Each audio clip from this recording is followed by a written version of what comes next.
Assalamualaikum warahmatullahi wabarakatuh. Innal hamdalillahi nahmaduhu wa nasta'inuhu wa nastaghfiruh wa na'udzubillahi min syururi anfusina wa min sayyiati a'malina. May yahdihillahu fala mudilla lahu wa may yudlilhu fala hadiyalah.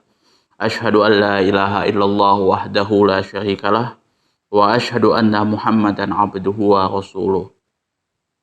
Allahumma sholli ala sayyidina Muhammad wa ala ali sayyidina Muhammad kama shallaita ala sayyidina Ibrahim wa ala ali sayyidina Ibrahim wa barik ala sayyidina Muhammad wa ala ali sayyidina Muhammad kama barakta ala sayyidina Ibrahim wa ala ali sayyidina Ibrahim fil alamin innaka Hamidum Majid. Rabbi shrah li sadri wa yassir li amri wa ahlul 'uqdatam min lisani yafqahu qawli amma ba'du. Hadirin hadirat jamaah kaum muslimin wal muslimat yang dirahmati oleh Allah Subhanahu wa taala. Di sini di pertemuan kali ini kita akan membahas tentang kitab Al-Azkar, ya, pembahasan kitab Al-Azkar, pasal di dalam pasal yang membahas tentang mengeraskan dan melirihkan bacaan dalam sholat. Jadi tempatnya di mana-mana saja. Itu. Jadi pada saat kita membaca, terutama ini surah Al-Fatihah sama surah ini ya, surah-surah Al-Quran ya. Ya, surah-surah pendek lah kalau mungkin kita biasa lakukan itu kan. Nah, itu biasanya dibaca kadang dibaca pelan, kadang dibaca keras, kadang dibaca pelan. Nah, waktunya itu kapan-kapan saja. Sunnah kita melakukan hal tersebut menurut pandangan para ulama yang terdapat di dalam kitab Al-Azkar. Faslun fil jahri wal israri bil qiraah. Fasal yang membahas tentang suara yang keras dan suara yang pelan pada saat membaca surah. Ajma'al ulama telah sepakat alal jahri, dianjurkan mengeraskan suara bil qiraati pada saat membaca surah, yaitu yang utamanya ini surah Al-Fatihah dengan surah-surah yang pendek, itu ya kan. Fi sholati subhi, pada sholat subuh. Jadi utamanya itu dianjurkan untuk mengeraskan suara pada saat membaca surah di situ pada sholat subuh. Wa ulayaini minal maghribi, dan juga 2 rakaat pertama minal maghribi pada sholat maghrib. Jadi 2 rakaat pertama itu rakaat pertama dan kedua itu kita membaca surah Al-Fatihah dan surah pendek kayak gitu ya. Itu di rakaat pertama dan kedua dalam sholat maghrib. Kalau itu sholatnya pada sholatnya itu ada 3 rakaat. Wal isya'i, dan juga sholat isya ya. Jadi rakaat pertama, rakaat yang kedua itu bacaan surahnya itu misal contohnya ya kan, Bismillahirrahmanirrahim, Alhamdulillahirabbil alamin, Arrahmanirrahim, terusnya gitu, waladhdallin, amin, Bismillahirrahmanirrahim, Qul huwallahu ahad, Allahus samad, lam yalid walam yulad walam yakul lahu kufuwan ahad.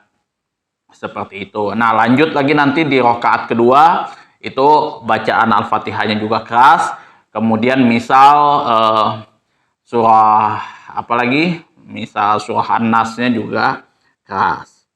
Walal isya'i, dan juga dianjurkan membaca secara lirih, secara pelan, fi zuhri, pada sholat zuhur, wal asri, dan sholat asar, wasalasati minal maghribi, dan rakaat yang ketiga minal maghribi, pada sholat maghrib, wasalisati warabi'ati minal isya'i, dan rakaat yang ketiga dan keempat pada sholat isya. Ya, jadi kalau membaca surah itu yang pelan itu dianjurkannya pada sholat zuhur dan asar. Makanya kalau misal teman-teman sholat zuhur dan asar itu pasti bacaan surahnya itu pelan. Kemudian juga pada rakaat yang ketiga dari sholat maghrib itu juga pelan. Tidak ada Muslim di Indonesia yang membaca Al-Quran, di situ membaca surah di rakaat ketiga sholat maghrib itu dibaca keras. Kemudian yang ketiga dan keempat pada sholat isya, itu karena sholat isya kan ada 4 rakaat dia punya. Wa alal jahri fi sholatil jumu'ati, wa alal jahri fi sholatil jumu'ati, dan juga disunnahkan mengeraskan bacaan, mengeraskan suara pada saat membaca surah di sini fi sholatil jumu'ati, pada sholat Jum'ah. Jadi sholat Jum'ah itu sunnahnya mengeraskan suara. Walaidain, dan juga 2 hari raya, sholat 2 hari raya, ya kan? Idul Fitri dan Idul Adha. Itu bacaan surahnya khas. Wa tarawihi. Nah, ini biasa kalau kita sholat tarawih itu juga bacaan surahnya khas. Wal witri iqabaha, wal witri aqibaha, dan sholat witir setelah sholat tarawih. Jadi kan sholat witir itu ada dilakukan setelah sholat tarawih dan ada juga yang dilakukan setelah sholat tahajud. Ini witir yang dilakukan setelah sholat tarawih. Jadi sunnah mengeraskan suara. Kalau witir setelah sholat tahajud itu pelan, ya. Tuh, karena kan itu sendirian aja kita. Wahada mustahabun, dan hal ini disunahkan lil imami, bagi imam, wal munfaridi, dan juga orang yang sholat dan orang yang sendirian, bimayan faridu bihi minha, yang mana dia mengerjakan sholat tersebut sendirian. Wa amal makmum, dan adapun makmum, fala yajharu. Jadi kalau tadi imam dan untuk sholat yang orang yang sholatnya sendirian itu sunnah mengeraskan suaranya. Tetapi di sini pembahasan untuk makmum di sini, wa amal makmumu, dan adapun makmum, fala yajharu, maka tidak boleh mengeraskan suaranya fi syai'in min hadza, semua bacaan apapun pada sholat, bil ijma'i, berdasarkan ijma ulama. Jadi yang boleh mengeraskan suara, yang disunahkan mengeraskan suara itu hanya untuk imam dan orang yang mengerjakan sholat sendirian. Tetapi kalau misalkan makmum itu tidak boleh mengeraskan suaranya pada bacaan apapun, fi syai'in min hadza, itu pada bacaan apapun dalam sholat. Bil ijma'i ini sudah kesepakatan para ulama, itu sudah ijma ulama itu, ya. Ijma dengan jumhur beda. Kalau ijma itu sudah ketetapan mayoritas ulama itu menetapkan bahwasanya tidak boleh dikeraskan. Itu untuk makmum, ya. Wa yasunul jahru fi sholatil kusufi fi sholatil kusufil qamari. Wa yasunul jahru, dan disunahkan mengeraskan suara fi sholati kusufil qamari, pada sholat gerhana bulan. Wal iswaru, dan melirihkan bacaan surah tadi melirihkan suara pada saat membaca surah tersebut, fi sholati kusufis samsi, pada sholat gerhana matahari. Jadi kalau gerhana bulan itu mengeraskan suara pada saat kita membaca surah, kemudian pada sholat gerhana matahari kita melirihkan suara. Nah, itu ya.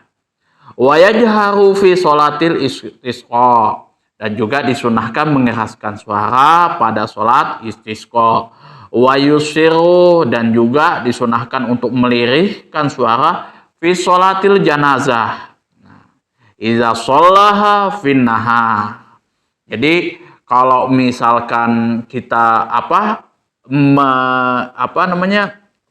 melaksanakan sholat jenazah, jika dilaksanakan pada siang hari, idza shallaha fi nahari, itu sunnahnya untuk disunahkan untuk melirihkan suara, ya, seperti itu.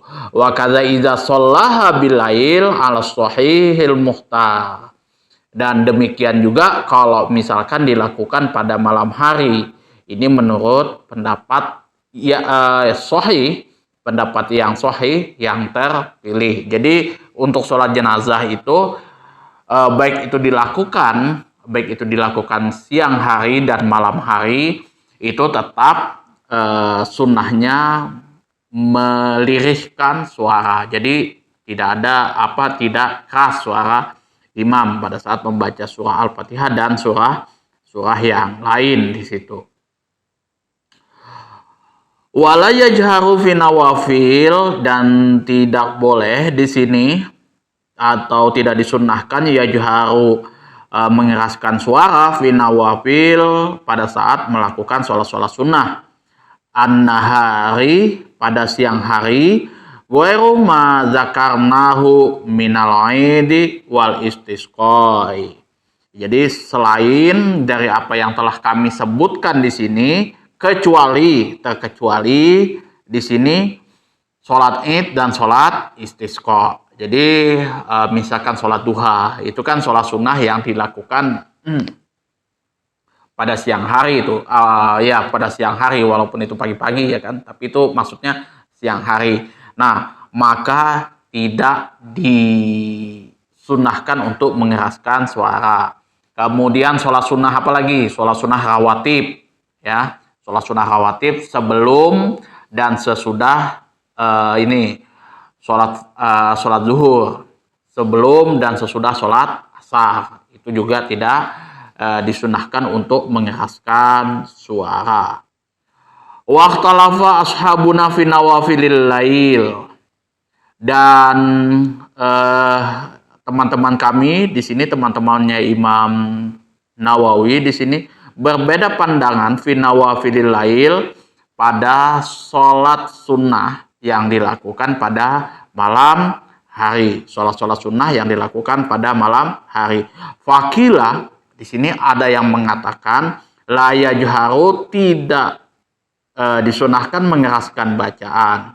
Wakila yajharu, dan menurut pandangan sahabat dari Imam Nawawi yang lain, itu disunahkan mengeraskan bacaan.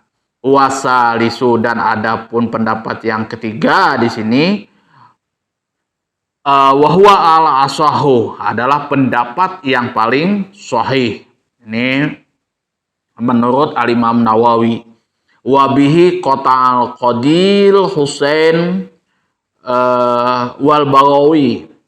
Di sini yang mana telah diungkapkan oleh Al-Qadi Husain di sini wal Baghawi, dan Imam Baghawi, yaqau bainal jahri wal israri, yang mana sunnah membaca surah antara keras dan lirih, jadi tengah-tengah ya. Nah, bagaimana kalau misalkan kita mengqadha sholat, ya, sholat yang dilakukan pada malam hari kemudian dikerjakan di siang hari, apakah boleh mengeraskan atau dibaca pelan? Nah, ini sholat yang diqadha ini pasti adalah pasti sholat wajib di sini kan. Kalau sholat sunnah, kalau tertinggal jarang ada yang mengkodok, ya kan? Gak mungkin dikodok. Gitu. Walau fatathu sholatun, kalau misalkan seseorang apabila sholat tersebut tertinggal bilaili pada malam hari, kalau misalkan sholat yang tertinggal pada malam hari ini antara sholat maghrib dan sholat isya, itu ya kan? Faqadoha, kemudian seseorang tersebut mengkodok sholat yang dilakukan pada malam hari tersebut, katakanlah sholat isya, ya, mengkodok sholat isyanya, finnahari pada siang hari, au bin nahari faqadoha bilail, atau di sini sholat yang dilakukan pada siang hari faqadoha bilail, mengkodoknya pada malam hari. Misalkan sholat asar, ya, kita sholat asar tertinggal kayak gitu, kemudian kita kodoknya pada malam hari, anggaplah setelah sholat maghrib. Fahal yu'tabaru fil jahri wal israri, apakah yang menjadikan patokan tersebut fil jahri untuk mengeraskan untuk mengeraskan suaranya, wal israri dan memelankan suaranya, waktul fawat, yaitu pada saat tertinggalnya pada waktu tertinggalnya sholat, waktul qada, atau waktu qadanya. Jadi patokannya itu apakah pada waktu tertinggalnya sholat, artinya ini kalau misalkan kita kelupaan mengkodok sholat isya, maka meskipun itu kita lakukan pada siang hari, maka kita membacanya secara jahar, secara keras. Nah, kalau misalkan waktu asar, ya, kita lakukan kita kodok, ya, pada malam hari, ya, setelah maghrib, maka kita bacanya secara sir. Nah, seperti itu. Itu maksud daripada waktul fawat. Ya, jadi bukan ini ya. Jadi patokannya itu waktu yang tertinggal, itu ya, waktu sholat yang tertinggal. Patokannya atau di sini waktul qada. Kalau waktul qada artinya misalkan kita mengkodok sholat isya itu di waktu siang hari, kan siang hari zuhur dan asar kan dibaca secara lirih. Berarti kalau misalkan kita mengerjakan sholat isya di situ di siang hari, artinya dibaca secara lirih, secara peran. Itu kalau misalkan kita menjadikan patokannya waktu qada di sini, ya. Itu maksudnya. Fihi wajhani. Nah, di sini terdapat dua pandangan. Ajharuhuma, menurut pandangan yang paling jelas di sini menurut Imam An-Nawawi, yang jelas ataupun yang paling kuat adalah yu'tabaru waktul qada. Jadi yang dijadikan patokan di sini adalah waktu mengkodok sholat. Jadi waktu mengkodok sholat. Nah, kalau waktu mengkodok sholat, artinya kalau misalkan dilakukan pada siang hari, misalkan sholat isya dilaksanakan pada waktu siang hari, maka ini dibacanya secara pelan. Nah, tapi kalau misal kita mengkodok sholat asar dilaksanakan di waktu malam, habis maghrib, ya gitu, atau habis isya, maka dibacanya secara keras. Itu menurut pendapat yang paling kuat di situ. Kalau mengikuti waktu qadanya.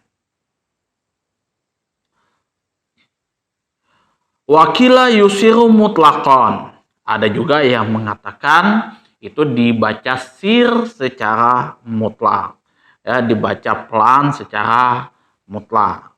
Tapi umumnya yang saya lihat itu kalau orang-orang Indonesia rata-rata dibaca sir semua. Itu tidak ada masalah. Ya, dibaca pelan, ya.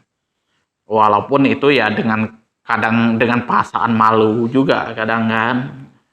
seperti itu ya. Itu biasa, itu kan malu lah.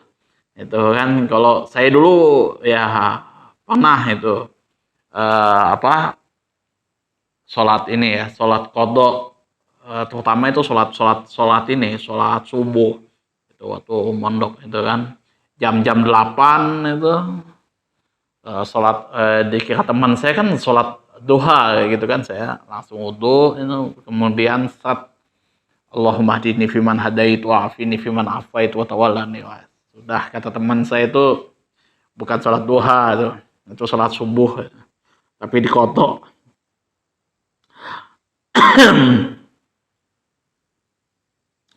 Walam, dan ketahuilah annal jahra fi mawadi'ihi, dan sesungguhnya mengeraskan suara pada saat membaca surah tersebut, fi mawadi'ihi, pada tempat-tempatnya, wal israr, dan juga melirihkan suara pada saat membaca surah-surah di dalam sholat, fi mawadihi, juga terdapat tempat-tempatnya. Jadi terdapat waktu-waktunya lah, seperti itu. Sunnatun, adalah sunnah. Jadi mengeraskan suara pada tempat-tempat, pada sholat-sholat tertentu itu ya, pada maghrib, isya gitu kan, maghrib, isya, subuh. Nah, itu kita keraskan suara kita, itu sunnah. Nah, kemudian kita melirihkan suara kita pada sholat zuhur, asar, itu juga adalah sunnah. Itu. Jadi ada tempat-tempatnya, itu ya kan. Itu. Laisa biwajibin, dan ini bukan sesuatu yang wajib.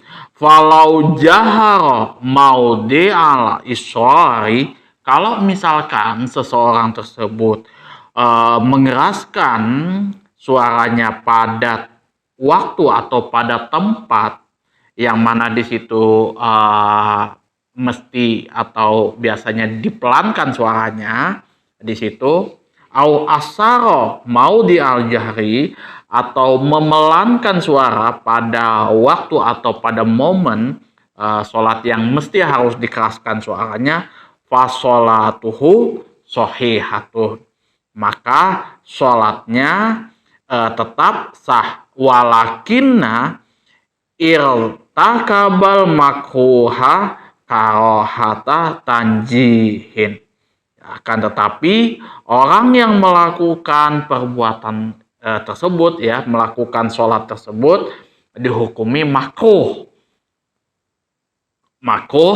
tanzih di sini ya. Jadi misalkan seperti ini,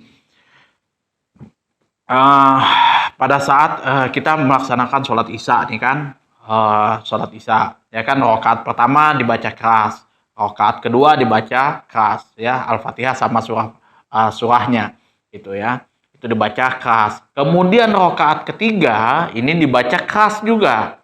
Nah, rakaat keempat juga dibaca keras juga. Misalkan ini sholat isya.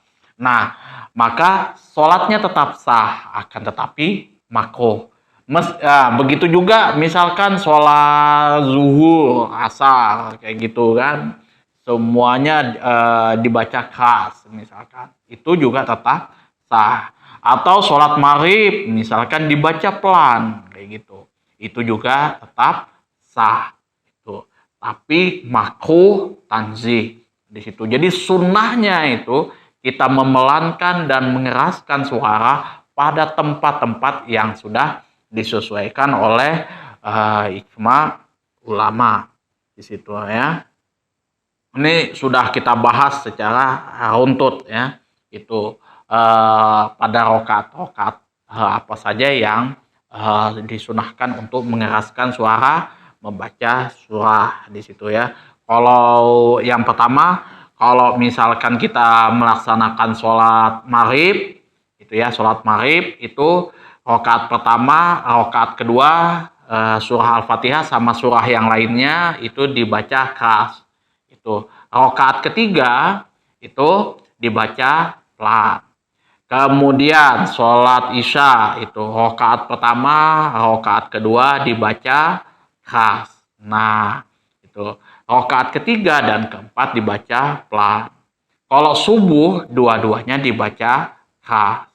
Nah, kalau asar dan maghrib, zuhur dan asar itu semuanya dibaca pelan. Itu yang biasanya yang spesialis tidak begitu ada teman-teman saya yang tidak begitu paham dengan bacaan-bacaan surah, itu kebanyakan spesialisnya di ini ya. Dia bisa jadi imam itu di sholat zuhur dan maghrib. Sholat zuhur dan asar. Itu dia bisa itu kan. Itu dia jadi imam di situ karena selain dia bacaannya juga tidak keras gitu kan, dia juga nggak begitu hafal surah-surah pendek kayak gitu ya. Dia juga tidak hafal wirid ya. Kan kalau di Kalimantan itu ada wirid panjang, ada wirid pendek. Kalau wirid panjang itu maghrib, isya, subuh. Nah, kalau wirid pendek itu zuhur, asar. Ada juga yang teman saya gitu kan ikut Muhammadiyah itu kan, kalau baca wiritan itu bid'ah. Rasulullah nggak ada ngajarkan seperti itu katanya, itu kan ngikut Muhammadiyah gitu kan. Padahal diusut punya usut tidak hafal wiritan rupanya. Ya ada saja itu kan.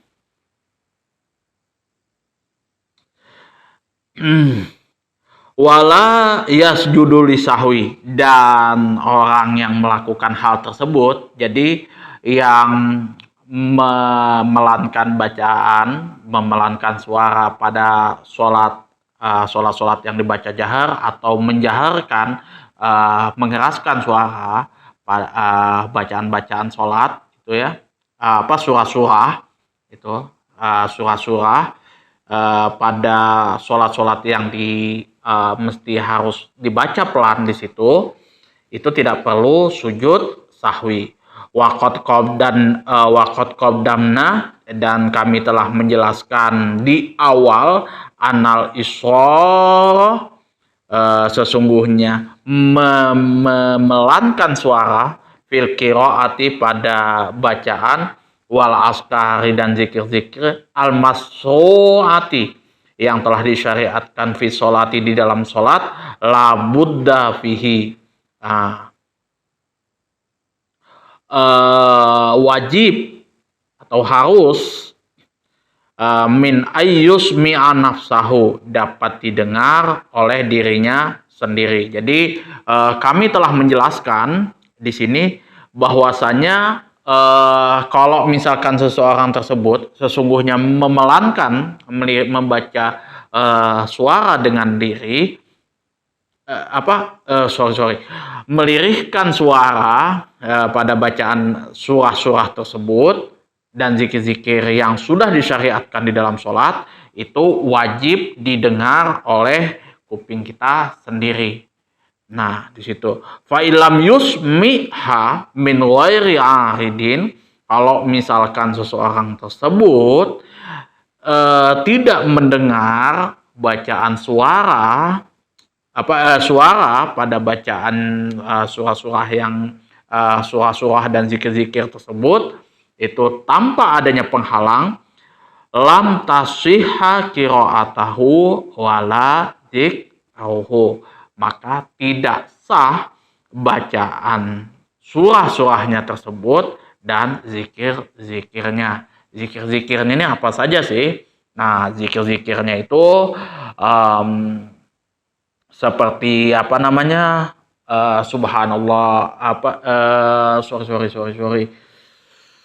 sami Allahu liman hamidah, rabbana lakal hamdu mil'us samawati wal ardh. Misal seperti itu. Kemudian Allahu akbar kabira walhamdulillahi katsira wa subhanallahi bukratan wa asila. Itu. Kemudian apalagi at-tahiyatul mubarakatuh sholawatut thayyibatulillah itu kan. Nah, itu semua zikir-zikir. Nah, kalau misalkan qiraah di sini bacaan ini Al-Fatihah dan surah-surah yang lain itu kan. Tuh.